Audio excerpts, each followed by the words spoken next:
আজ সারা দেশে বিক্ষোভ করবে বৈষম্য বিরোধী ছাত্র আন্দোলন। একই সঙ্গে রোববার থেকে অনির্দিষ্টকালের সর্বাত্মক অসহযোগ আন্দোলনের ডাক দেওয়া হয়েছে।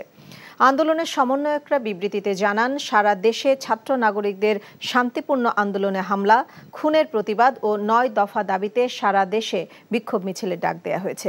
শনিবার সারা দেশের প্রতিটি পাড়া মহল্লায়, প্রতিটি জায়গায় বিক্ষোভ কর্মসূচি পালিত হবে। এরপর থেকে সর্বাত্মক অসহযোগ আন্দোলন পালিত হবে। বেলা ১১টায় বসুন্ধরা আবাসিক এলাকার পাশে যমুনা গেইটে বিক্ষোভ কর্মসূচি পালন করবেন Northern, north south, independent, American international সহ অন্যান্য বিশ্ববিদ্যালয়ের শিক্ষার্থীরা। একই সময়ে BRAC, east West, Dhaka international, Ahsanullah বিজ্ঞান ও প্রযুক্তি বিশ্ববিদ্যালয়ের শিক্ষার্থীরা রামপুরা এলাকায় কর্মসূচি পালন করবেন। উত্তরা বিএনএস সেন্টারের সামনে Uttara university, city university, Manarat university সহ রাজু কলেজের শিক্ষার্থীরা অবস্থান করবেন।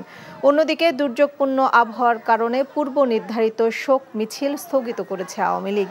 এদিকে চলমান আন্দোলনে গুলিবিদ্ধ হয়ে এক হোটেল কর্মচারীর মৃত্যু হয়েছে।